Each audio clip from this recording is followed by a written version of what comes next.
Sudah bisa? Sudah, Pak. Oke. Jadi kita belajar aliran fluida ini nanti untuk menghitung kehilangan tekanan. Nah, kalau di pipa ya, di sumur minyak itu aliran yang mengalir di pipa itu fasanya tuh campuran ya. Jadi tidak hanya liquid saja, tidak ada minyak saja. Tapi ada minyak, ada air dan ada gas. Perilaku aliran satu jenis cairan saja dengan aliran berbagai jenis cairan itu berbeda atau berbagai jenis fluida. Satu jenis fluida atau disebut sebagai single phase ya, aliran fluida satu fasa. Nah, kalau sudah macam-macam ya, ada gas di situ, ada minyak di situ, ada air di situ, maka alirannya adalah aliran multifasa ya, sesuai dengan fluidanya. Fluidanya adalah fluida multifasa. Kalau antara minyak dan air itu sama-sama liquid ya, sama-sama liquid, sama-sama punya kompresibilitas yang kecil ya, slightly compressible. Jadi minyak itu slightly compressible. Dia bisa dikompresi tapi sangat kecil sekali. Artinya apa? Tidak ada perubahan volume yang signifikan.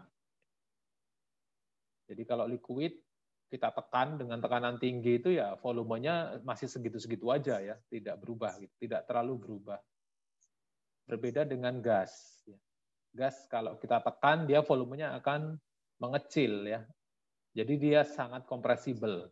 Kalau gas sangat kompresibel. Sedangkan kalau minyak dan air itu slightly compressible atau incompressible, tidak kompresibel ya. Itu biasanya diasumsikan ya. Jadi fluidanya asumsinya adalah dia tidak kompresibel atau kompresibel. Kemudian antara minyak dan gas itu dia bisa berubah fasa ya. Jadi komposisinya misalkan dalam tekanan tinggi 70% itu menjadi minyak atau cairan ya, minyak liquid ya. 30% menjadi gas. Misalkan ya. Tapi ketika naik ke permukaan tekanannya turun, nah jumlah gasnya bisa bertambah. Mungkin jumlah gasnya naik jadi 50% itu komposisinya gas.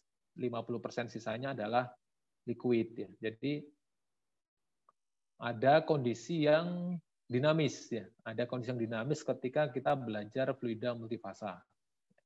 Jadi yang pertama tadi ya bahwa kalau minyak dan air itu incompressible atau slightly compressible, sedangkan gas itu sangat compressible ya.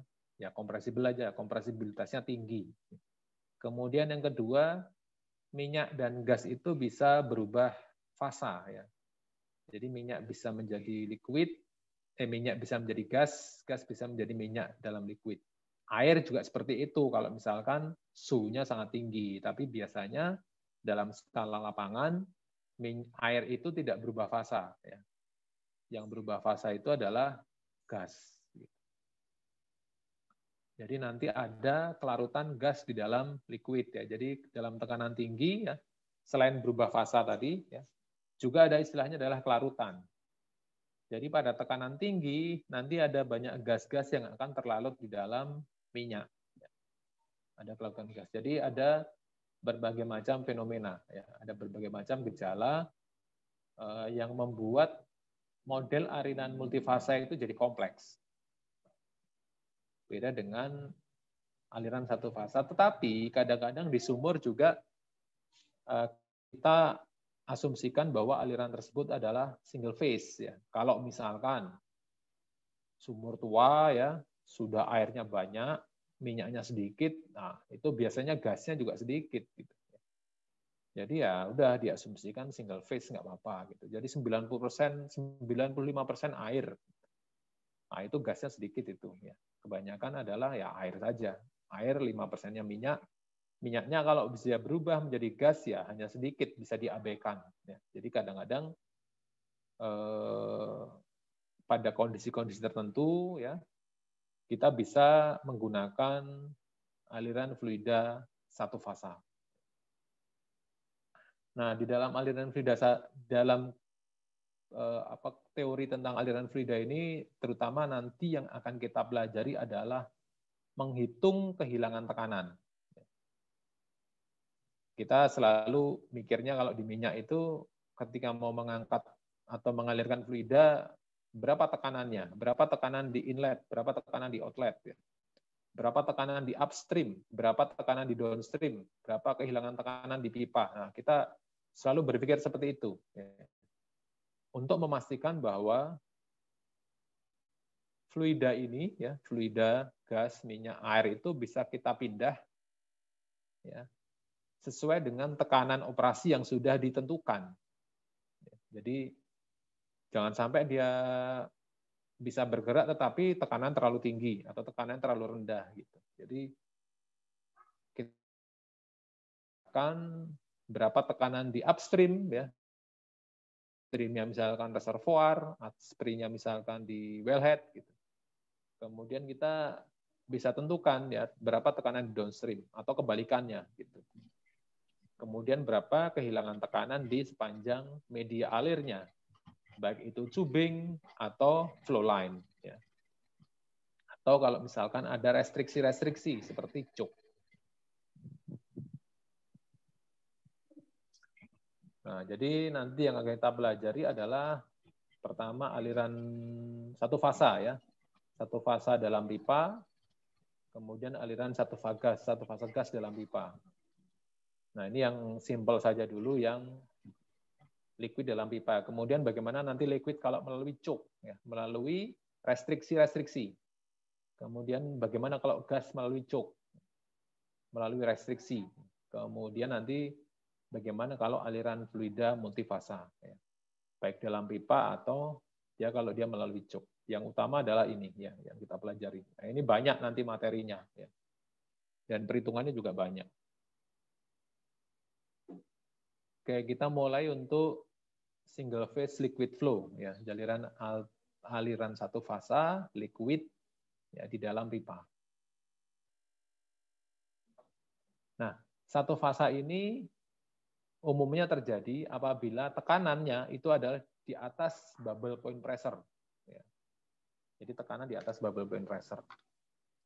Ini tekanan yang sangat tinggi. Jadi kalau pada tekanan yang sangat tinggi, gas-gas itu juga, gas-gas itu akan semuanya akan terlarut di dalam minyak. Jadi tidak ada gas yang dia berupa gas. Tapi ini jarang terjadi. Kemudian yang kedua tadi, jadi diasumsikan sebenarnya dia adalah multi phase flow, tapi diasumsikan sebagai single phase. Nggak apa-apa kalau misalkan memang airnya sudah sangat banyak. Nah, kemudian ini single phase ini juga dia lebih sederhana dibanding multi phase makanya kalau untuk kasus-kasus yang tadi yang sudah airnya sudah banyak, ngapain dihitung pakai multi phase terlalu kompleks. Dihitung aja pakai single phase. Ini untuk memahami konsep aliran fluida pada lubang sumur yang biasanya dalam multi phase. Pada kondisi tertentu kita bisa asumsikan bahwa dia adalah single phase walaupun sebenarnya dia adalah multi phase. Nah, secara umum rumus umumnya itu kalau ada fluida mengalir dalam pipa ini tidak ada kompresor, tidak ada pompa di dalamnya Nah, rumusnya adalah ini dP per rho sama dengan V kecepatan, VdV per Gc, gravitasi, ditambah dengan G per Gc kali dH, tambah dEW. Jadi yang ini adalah beda tekanan, ini adalah beda kecepatan, ini adalah beda ketinggian, kemudian ini adalah adanya energi yang hilang. Ada losses. Jadi ini adalah delta pressure Ini delta pressure, dV ini adalah perbedaan kecepatan. dH ini perbedaan ketinggian vertikal. Nah, ini ketinggian vertikal Kemudian ini EW ini adalah energi yang hilang yang tidak reversible ya. Jadi yang ya gesekan-gesekan, losses lah gitu ya. Jadi memang ada energi yang hilang selama fluida mengalir. Nah, kalau misalkan kita punya pipa yang miring seperti ini, digambarkan miring seperti ini, kemudian punya sudut ya, sudut pipa dengan garis vertikal itu sebesar theta, maka ketinggiannya itu hanya ketinggian vertikal saja. Nah, ketinggian vertikal ini berarti dia cos ya. Jadi ini kan panjangnya, kemudian ini sudut yang mengapit antara garis ini dengan garis yang panjangnya ya. Jadi dia cos. Kalau terhadap sudut yang di depannya berarti sin ya kalau ini ya. Panjang ini sin. Nah, yang lebih berpengaruh itu adalah beda ketinggian. H. Jadi H adalah panjang ini kalikan cos theta. Jadi DH adalah DL cos theta. Ini sering kali kalau di rumus-rumus sain itu pakai DD ya. Delta ya. Karena dia mengambil satu elemen yang kecil gitu. Jadi dia mengambil satu elemen yang kecil. Nanti kalau panjang ya tinggal dikalikan panjangnya gitu. Jadi karena apa? Karena ini harus homogen ya. Kondisinya itu harus seragam. Bisa saja kalau pipa panjang itu kan dia gini ya, gini gitu. Nah, dia nggak bisa seperti ini gitu. Harus satu-satu ya. Jadi kondisi yang homogen. Jadi diambil satu D ya. Satu delta yang dimana kondisinya adalah homogen atau istilahnya disebut infinitesimal ya, infinitesimal. Jadi satu bagian sangat kecil yang di situ semuanya seragam. Dianggap jadi tekanannya seragam ya. Kekuatannya seragam gitu. Nah, sehingga kalau misalkan ini panjangnya punya sudut, rumusnya jadi seperti ini. Kemudian untuk menyederhanakan, misalkan kedua sisi dikalikan dengan rho duel, kita dapat seperti ini. Nah, nanti kita akan dapat dalam bentuk delta P per delta L. Nah, ini adalah pressure gradient. Biasanya ya, pressure loss itu dalam bentuk PSI per feet. Ya, jadi misalkan berapa PSI per 1000 feet. Gitu. Jadi dalam bentuk gradien. Nanti kalau panjangnya 1000 ya kalikan 1000 gitu.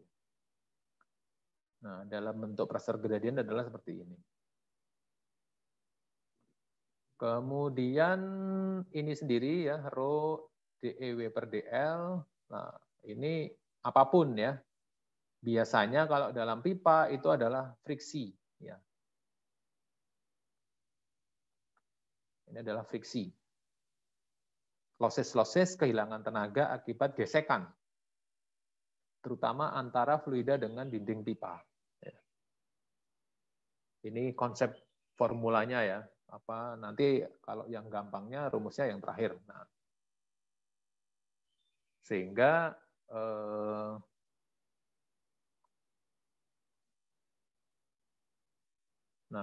ini rumus utamanya ya. dP per dL gradien dalam bentuk pressure gradien ya. Nah, ini adalah ini ya. GC ini adalah konstanta gravitasi ya. Kemudian G itu adalah gravitasi pada tempat itu. Nah, jadi beda-beda kalau konstanta gravitasi secara umum ya. Biasanya kan 9/8 ya meter per detik kuadrat atau 10 gitu ya. Nah, kalau misalkan dalam SI gitu ya. Kemudian kalau gravitasinya sendiri, ya ini tergantung tempatnya, ya bisa beda-beda gitu. Tapi kalau tidak disebutkan, ya ini dianggap sama dengan GC. Jadi ini nanti bisa dibuang jadi satu gitu ya. Jadi dari formula ini ada beberapa ruas ya. Ruas pertama ini, ruas kedua adalah ini, ruas ketiga adalah ini. Nah, kita lihat ruas pertama. Ruas pertama ini di sini ada dV. Nah, ruas pertama ini terkait dengan energi kinetik. Ya. Ada dV. dV itu apa? Perubahan kecepatan. Ya. Nah, kalau kita punya pipa ya dengan ukuran yang sama, nah ini kecepatan di sini ya dengan kecepatan di ujung yang lain itu sama. Ya. Jadi V1 sama dengan V2 dengan catatan bahwa diameternya sama. Ya. Tetapi kalau kita punya pipa yang berubah seperti ini terlalu kecil ya.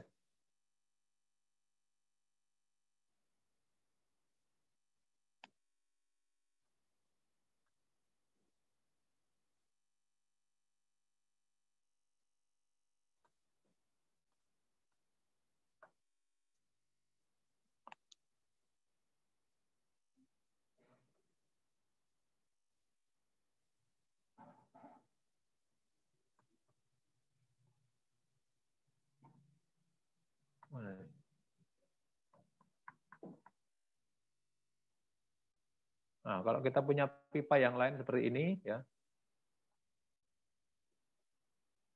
nah, ini lurus ya. Nah, ini kan beda nih ya. Diameter ini dengan diameter ini beda. Nah, kalau seperti ini, maka V di sini beda dengan V di sini. Ya. Jadi, kalau lebih kecil, dia akan lebih cepat, lebih laju. Ya. Jadi, V2 lebih besar daripada V1. Diameter 2 lebih kecil daripada diameter 1. Diameter 2 di sini. Ya. Diameter satunya di sini. Nah, kalau ada kondisi seperti ini baru akan terjadi dV. Ya. dV-nya tidak 0. Tapi kalau ukuran pipanya sama, nah ini dV-nya 0. Ya, jadi kalau dalam kondisi seperti ini, dV-nya sama dengan 0. Nah, kalau dV-nya sama dengan 0, maka ruas ini ya sama dengan 0. Ya. Ini sama dengan 0. Jadi kalau di kita ya di cubeng itu tidak ada ya pengaruh kinetiknya tidak ada kecuali kalau ada perubahan ukuran pipa. Ya. Jadi bisa diasumsikan bahwa pengaruh energi kinetiknya 0.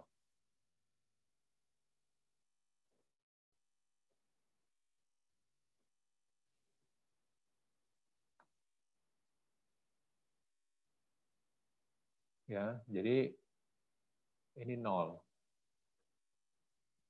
Nah, kemudian bagaimana pengaruh energi potensial? Ya. Nah, energi potensial itu dipengaruhi oleh posisi, ya, ketinggian. Ya. Jadi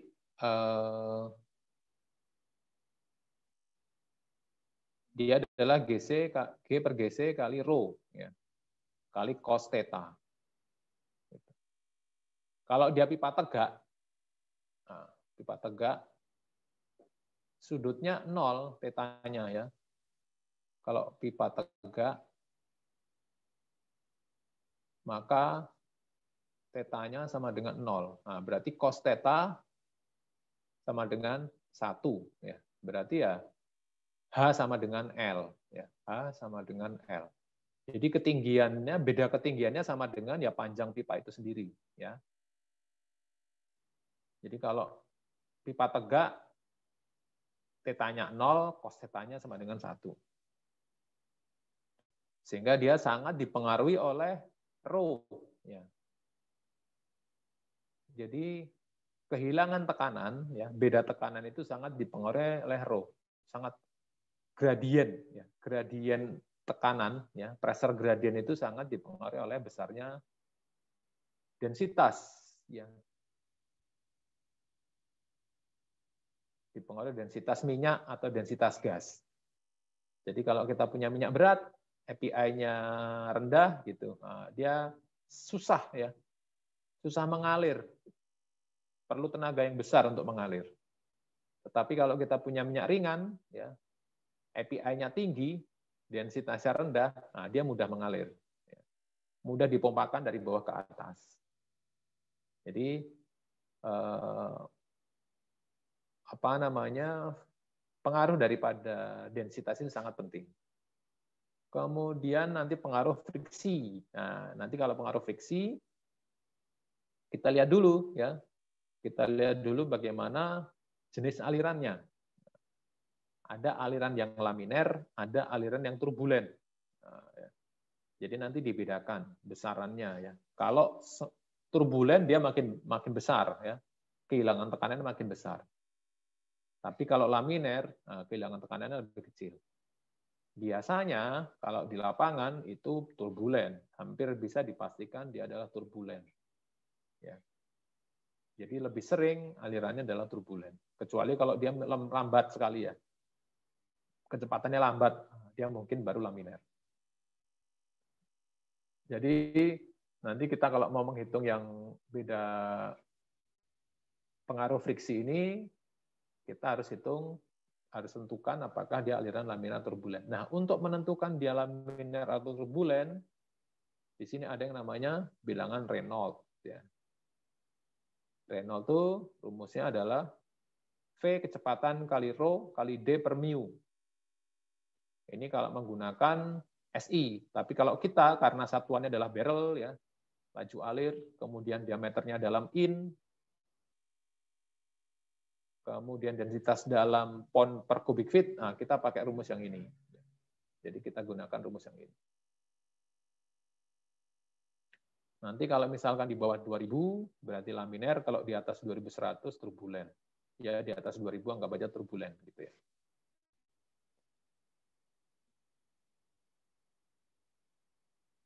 Jadi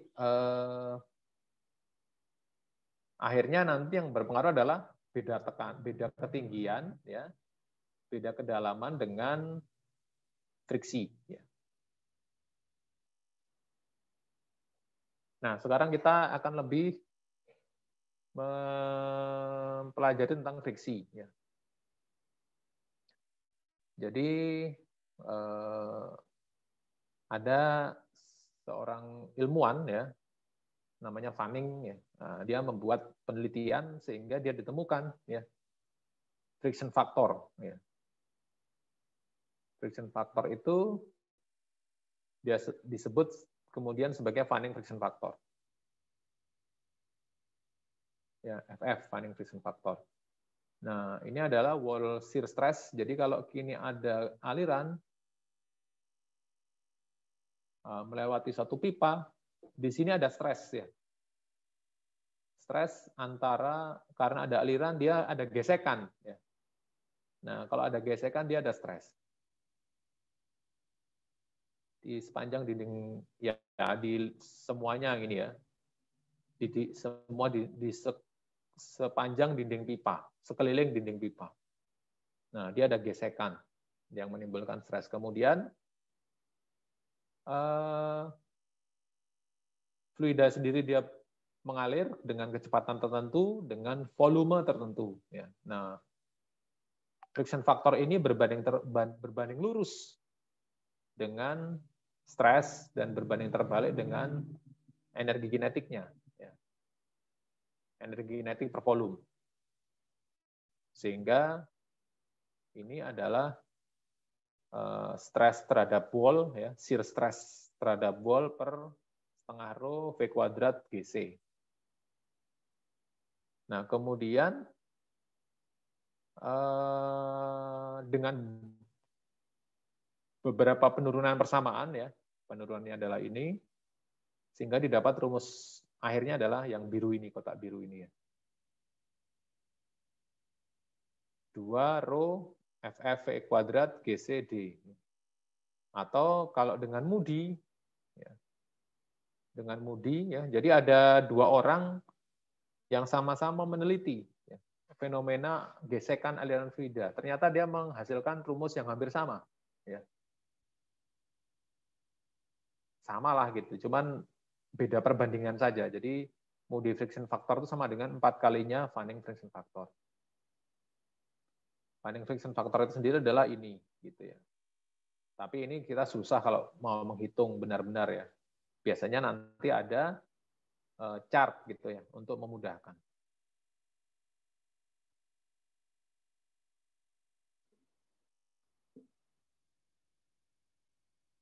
Nah, kalau misalkan alirannya adalah laminer, ya. Kalau misalkan alirannya adalah laminer, maka kita bisa gunakan persamaan Hagen-Poiseuille ya, di mana Moody friction factor ya,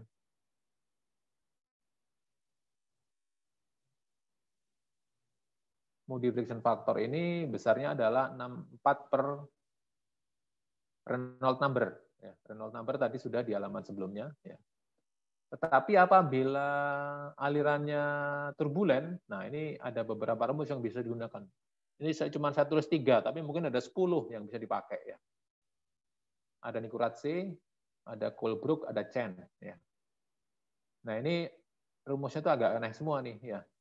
Di sini nyari FM, nah kalau ini eksplisit ya. Ini nyari FM karena ya di sini gampang ya. Kalau yang ini agak aneh nih. Ini nyari FM tapi harus diketahui FM. Ya. Kalau ini channel, ini kurang akurat ya. Yang akurat yang ini. Tetapi ini agak susah nyarinya ya. Karena apa? Karena dia implisit. Ada di dua ruas ya. Di kiri ada, di kanan ada. Nah, cara ngitungnya nanti harus iteratif. Nanti akan kita pelajari pakai Excel ya. Kalau ngitung manual agak susah gitu, agak repot nanti. Susah sih enggak, tapi repot. Nah, kalau mau yang eksplisit, akurat ini ada Chen ya. Rumusnya tapi panjang. Kalau mau gampang, nah pakai Moody diagram. Nah, Moody diagram itu seperti ini.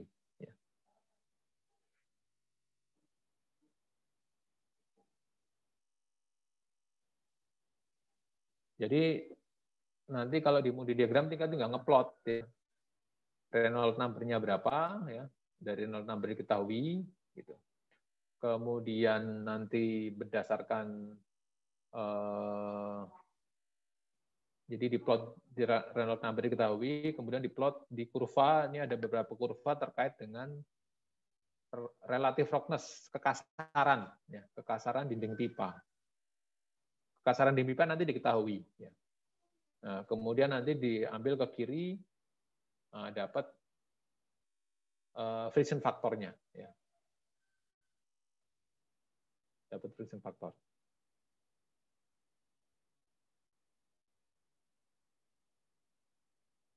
Kemudian nanti untuk mencari besarnya kehilangan tekanan akibat ini ya. Nah. Jadi FM-nya nih dicari dari chart, bisa dari diagram, ya, dari chart.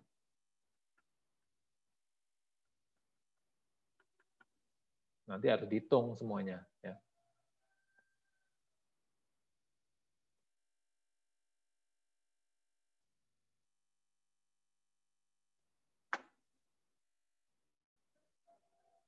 Nah, kemudian ada konversi, ya, kecepatan, velocity, ya, kecepatan V, ya, di sini kan rumusnya kita harus nyari V, ya, ini nyari V, atau ini ya, kita pakai Moody biasanya, ini V. Sementara kalau di lapangan yang diketahui kan bukan kecepatan, ya, ini kecepatan alir, jadi meter per detik, gitu. Kalau satuan SI. Sementara kalau di kita tidak diketahui kecepatan, yang diketahui adalah laju alir. Nah, ini perlu kita konversikan. Nah, ini konversi dari kecepatan ke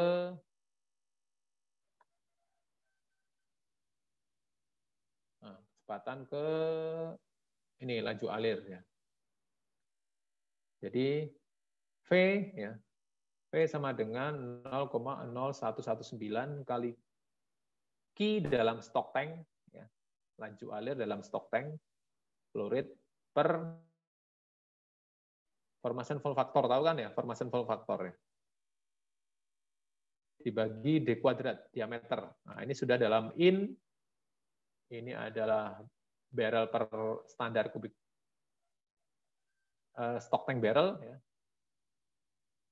Kemudian ini dalam barrel per day. Ya.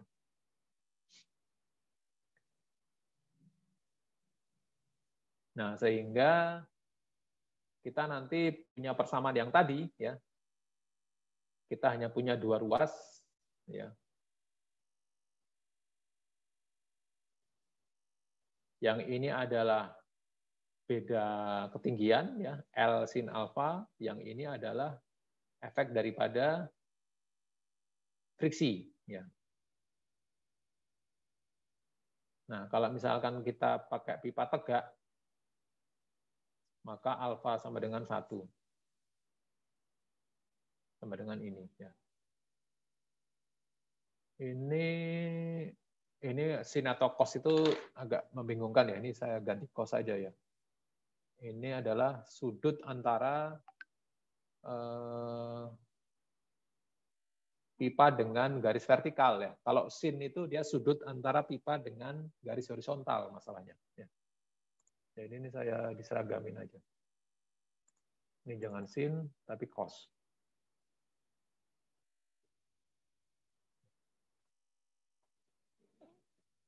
Jadi ya dia bisa sin bisa cos gitu, tergantung, ya. Kalau misalkan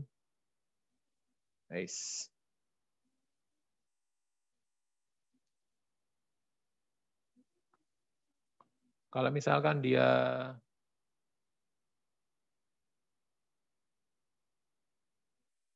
pipa, ya, ini pipanya.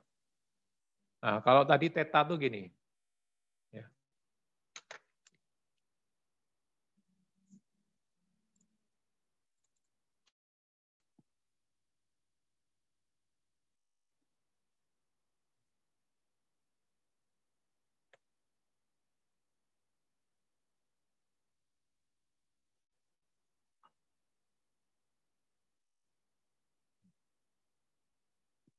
Nah, kalau theta tuh yang di sini sudutnya, ya. Sudutnya yang di sini.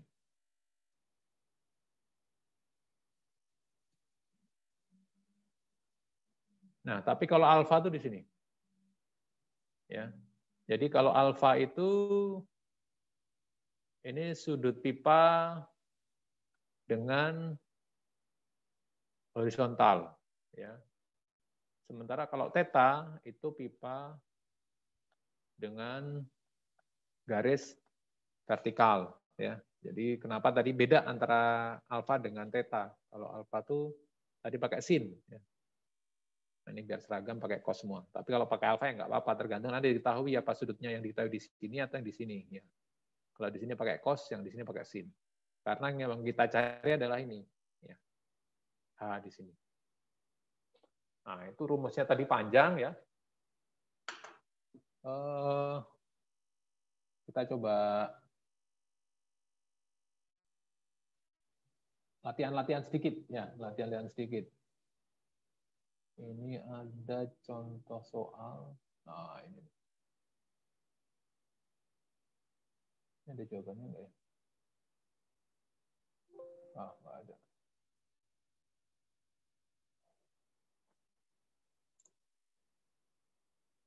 Kok nutup?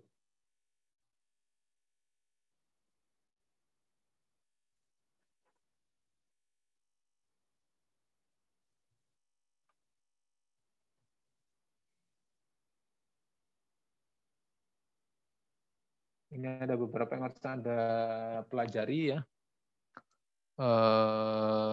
Pertama, friction factor lah, ya, nyari friction factor ini. Pakai rumus, ya. Pakai rumus, nanti nyari friction factor pakai chart, gitu.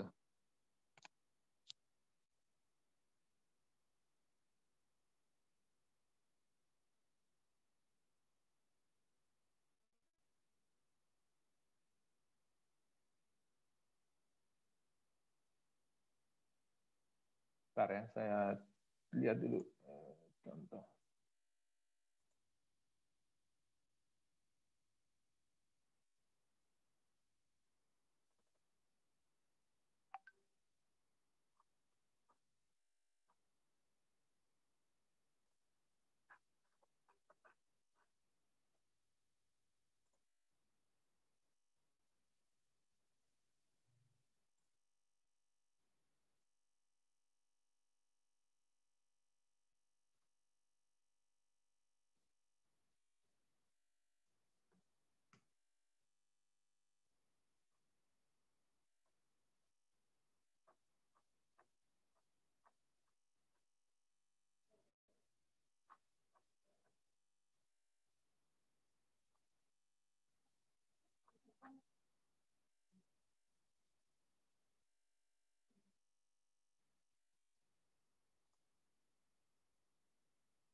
2259, kemiringannya 15 derajat ya.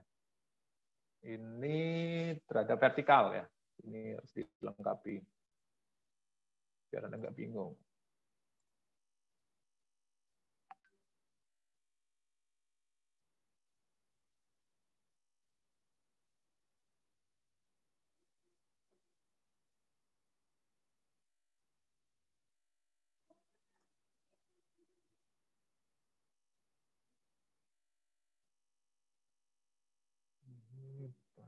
Ini.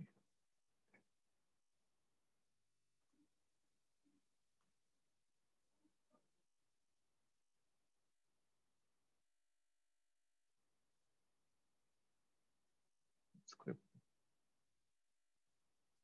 Superscript. Hmm.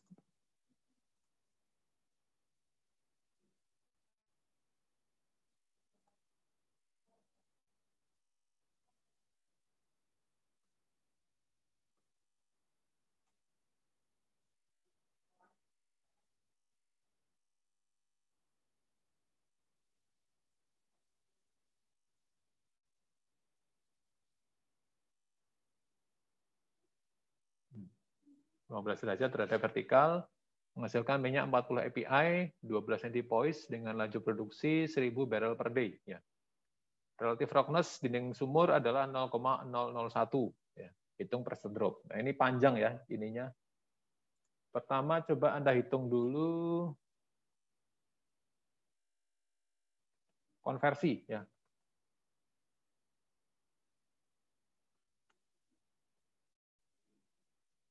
Urut-urutannya coba Anda hitung dulu konversi. Ya. Konversi Q ke V. Ya.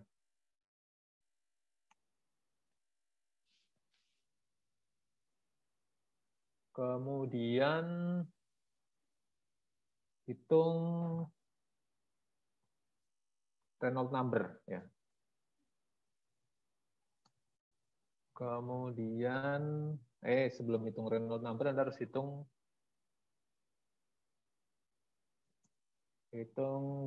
friction faktornya ya. Baru nanti hitung Reynolds number. Ini dulu ya, ini dulu. Nanti lanjut lagi pertemuan berikutnya. Nah, bagaimana ngitung Q ke V ya? Tadi sudah ada rumusnya adalah, nah ini ya. Jadi kalau diketahui Q-nya, maka V-nya adalah pakai rumus yang ini ya. Bentar, gimana ngambilnya?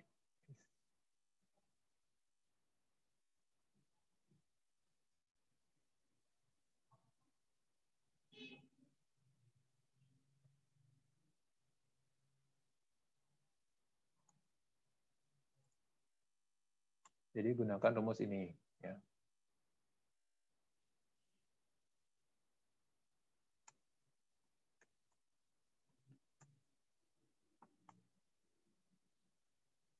Coba Anda hitung ya. Q-nya, V-nya berapa kecepatannya? Q adalah barrel per day. Ya. Kemudian B-nya berapa ini? Ada nggak? Kalau tidak ada,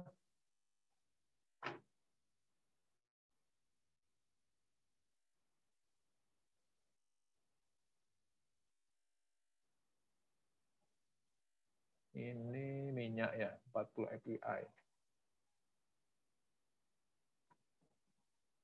Saya tambahkan ya.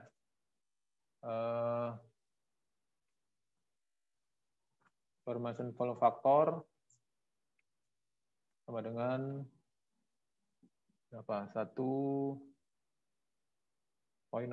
gitu misalkan ya. ppl per STB. Jadi ditambahkan ya.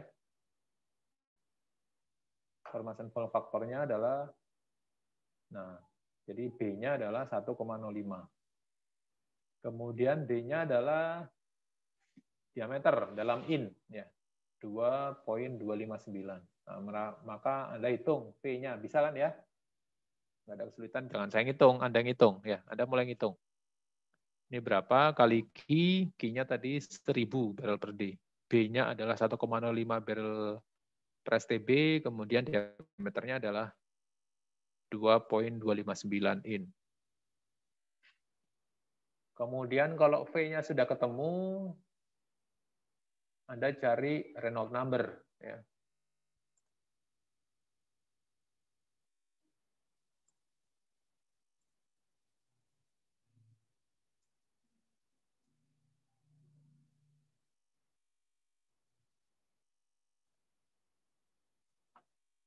Pakai rumusnya ini ya. Jadi Reynolds number 148 kali Q ya. Q-nya sudah kita tahu ya, Q-nya ini ya 1000. Row-nya, nah ini Anda harus konversi API ke row ya. Ini konversi V, konversi API ke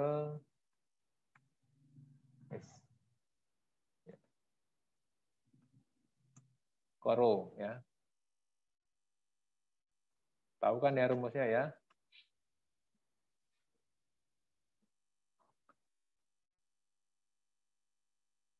Jadi API ke row itu API ke SG dulu ya. Kemudian SG ke row ya.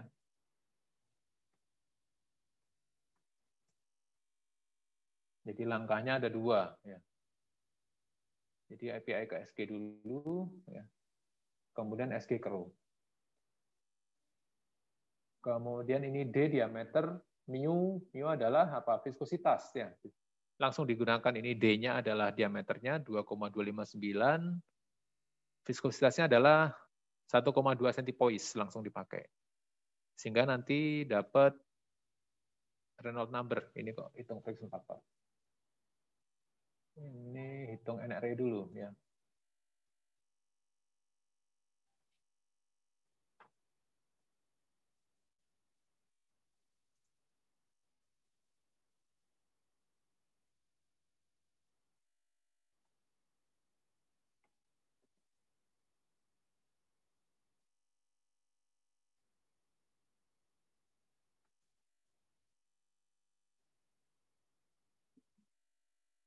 Nah, mungkin 3 aja ini waktunya udah jam 10. Ini perlu mungkin setengah jam sendiri yang ngitung. Kalau selesai nanti lanjutkan dengan nomor 4. Oke, coba Anda hitung ya. Ini kan langsung bisa diketahui V-nya berapa V-nya?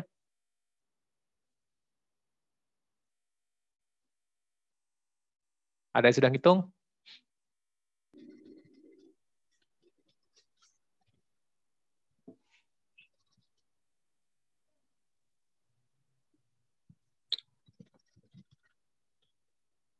Pak, itu langsung dimasukkan angkanya saja, Pak. Iya, kalau ini langsung masukkan angkanya nih. P-nya ini Q-nya adalah laju produksi. 1000. Ya, 1000. B-nya adalah formation volume factor 1,05. Pangkat 2. Pangkat 2-nya D-nya. D-nya diameter pangkat 2. Kalau ininya enggak pangkat 2.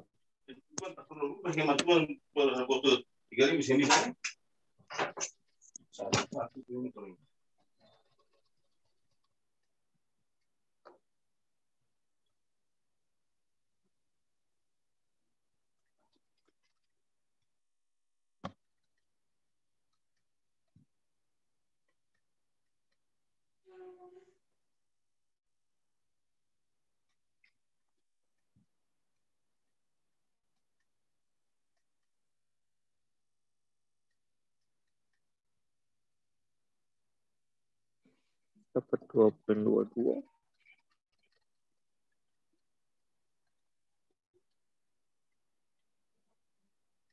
Coba yang lain hitung ya, jangan cuma satu.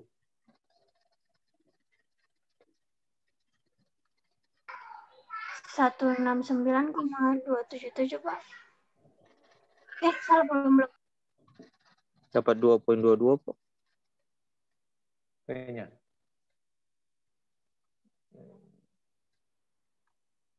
Diameternya itu yang 2,259 kan? Diameternya, oh sorry, ini diameternya dalam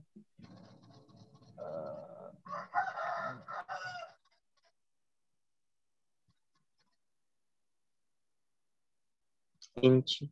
iya ya, dalam in ya. Berapa ketemunya 2,2208 Pak. 2,22 ya. Ya, Iya Pak. feet per detik ya. Kira-kira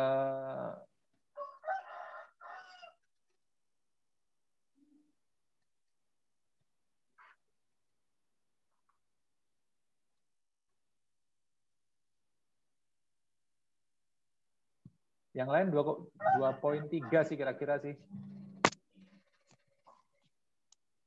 Tepatnya mungkin sekitar 2,34 ya.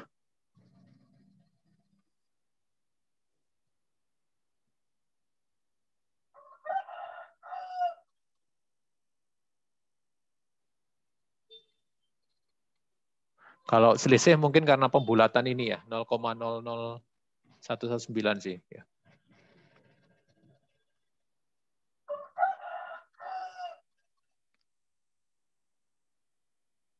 Kemudian SG-nya berapa? SG minyaknya?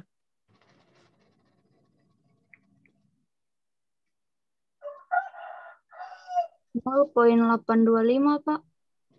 SG-nya 0,825 ya. Rho-nya berapa? Oil density. Oil density itu adalah SG kali 62,37 ya.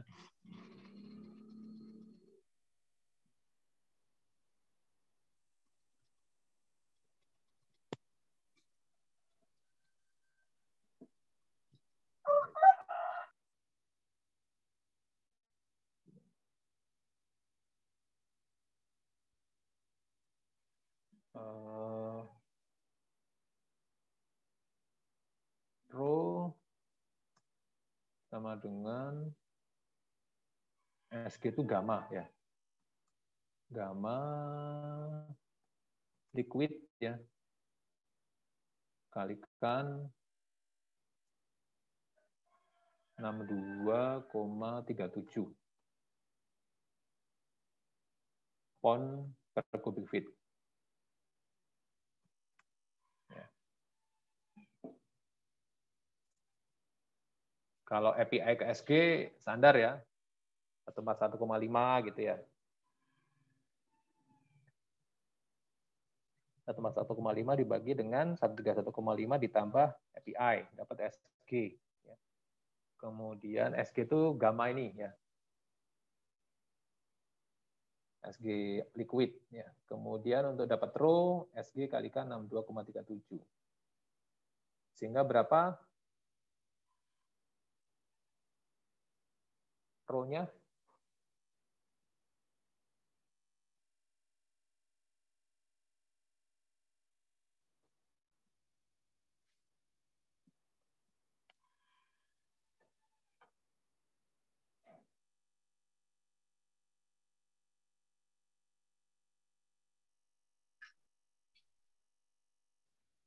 Berapa pon per cubic feet?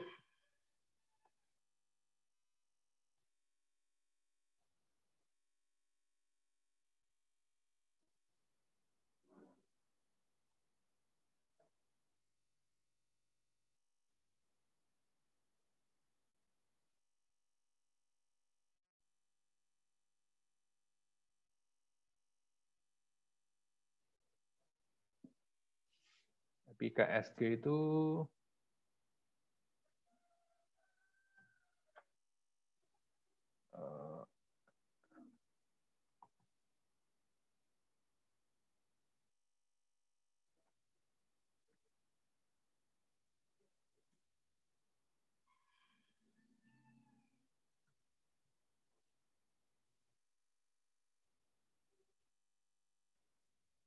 ya.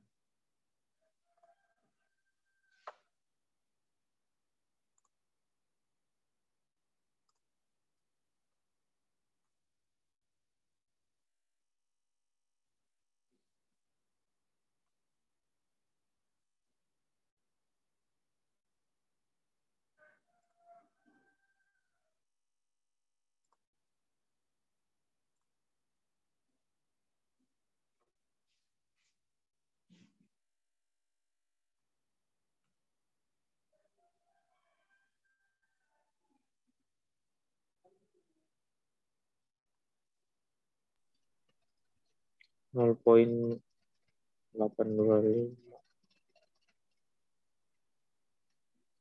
IPI-nya ya, IPI-nya Iya, 0,825 ya. SG-nya berapa? SG-nya 825 ya, dapat SG 825. Ini sama dengan 825. Yang ini rho-nya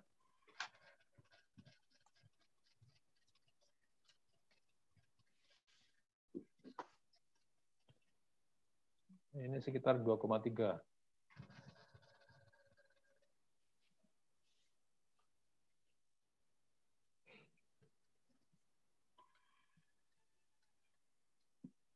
empat ini.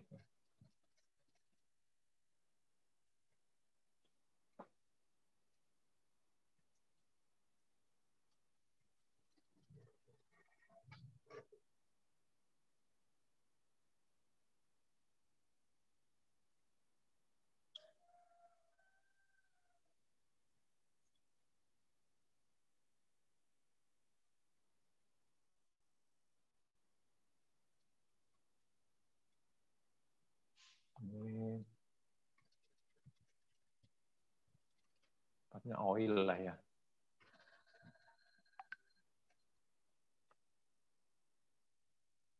Berapa? Densitas minyak, raw oil-nya 51,45, Pak. 51,45 ya. Iya, Pak. Ya, kira-kira 51,5 gitulah. Kisaran itu nilainya.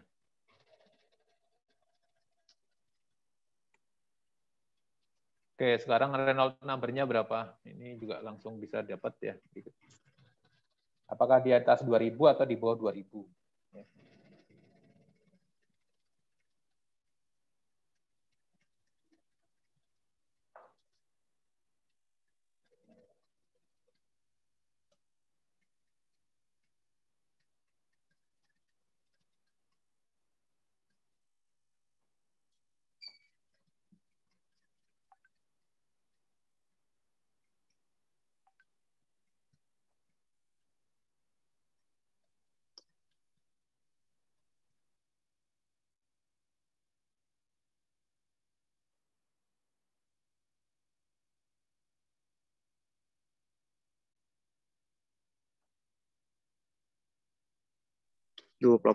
Pak. 28.000 ya kira-kira ya. 28.117,16. Ini kira-kira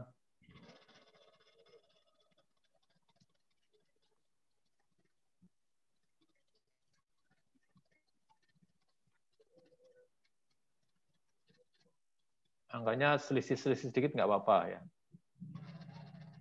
115 gitu.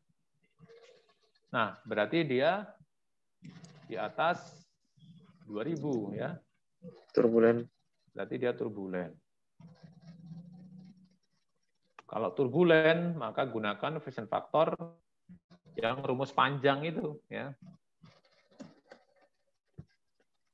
Nah, ini misalkan gunakan Chen ya.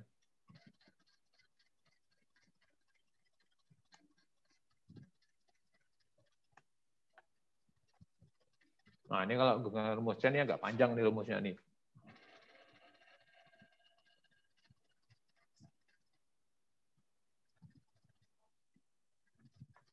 Yang lain udah yang lain? Iya, Pak.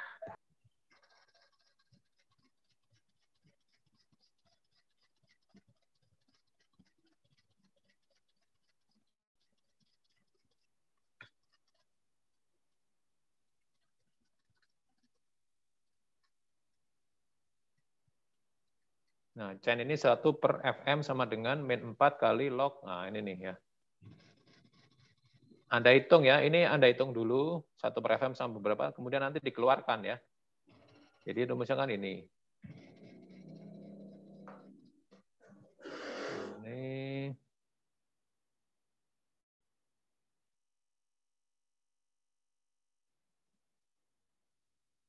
mana ini?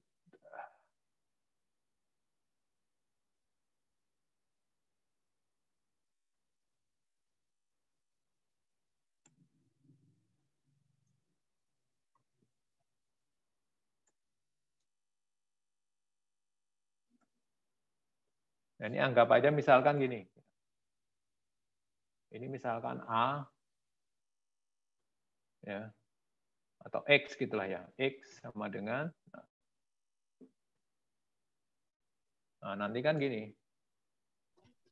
Ini X. Satu slide, Pak. Sorry, bentar. Nah, berarti nanti X sama dengan ini. Berarti nanti M sama dengan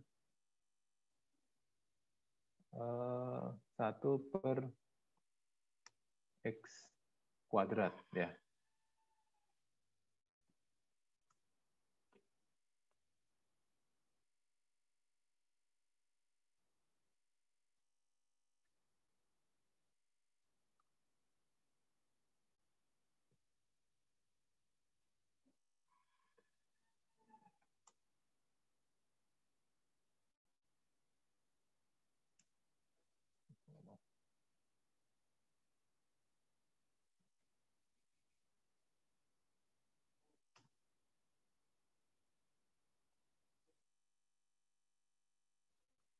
Ya, gunakan ini ya. Jadi hitung dulu X-nya berapa, kemudian nanti hitung Fm sama dengan 1/X kuadrat. Ya.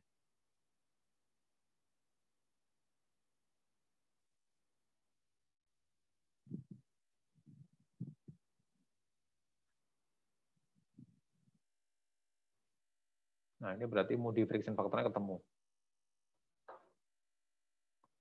Ini menggunakan Chen. Nah, nanti kita gunakan juga kalau misalkan menggunakan Colebrook ya.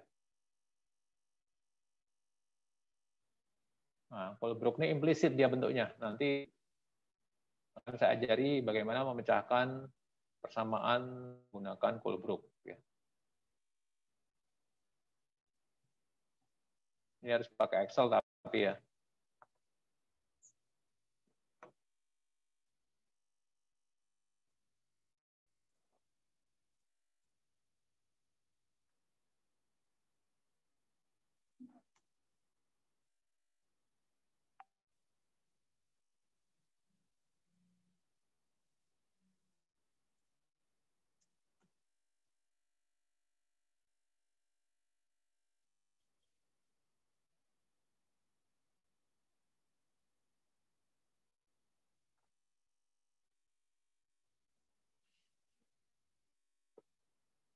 Yang Chen udah belum? Nanti itu Anda hitung ya, Anda hitung nilainya kira-kira 0,0065 ya. 0,066 lah.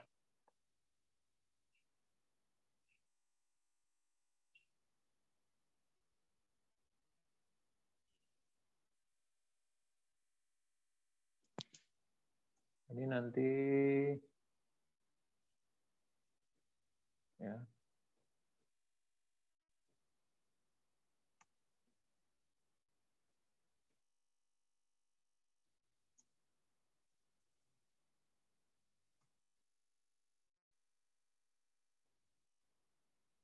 FF atau FM ini?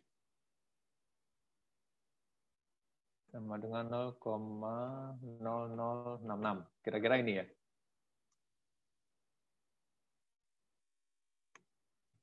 Anda hitung ya, 0,0066. 65 boleh, 66 boleh. Mungkin 64 ya, ya sekitar 6566.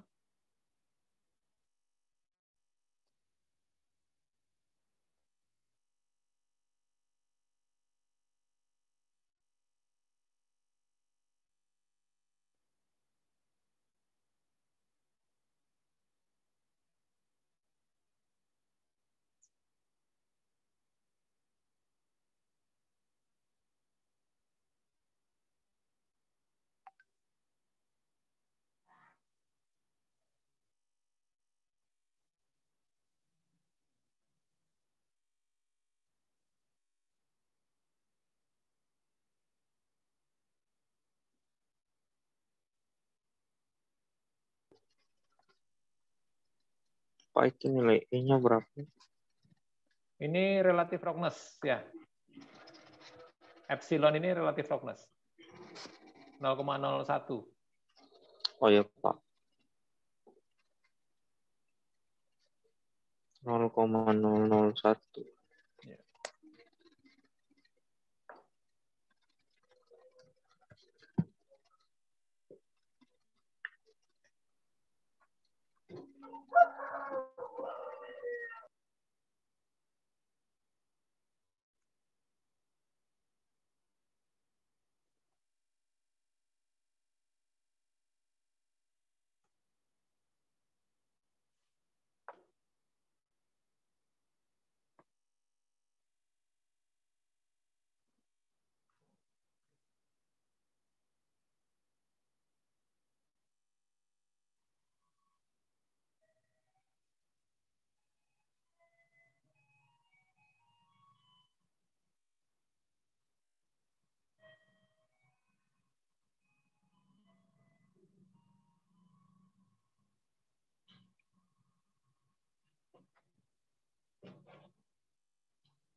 Oke, Anda hitung dulu ya.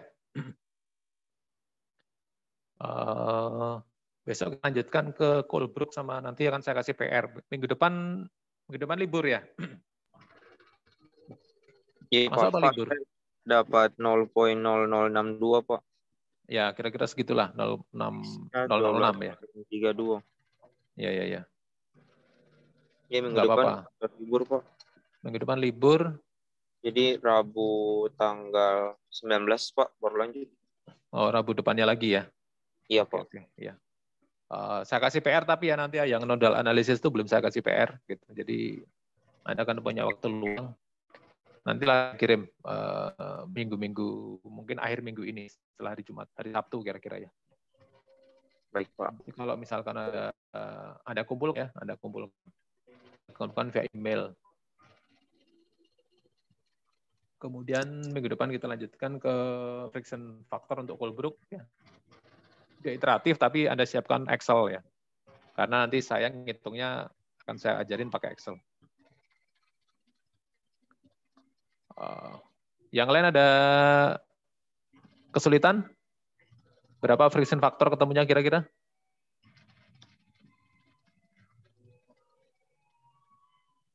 Belum ada lagi yang lain?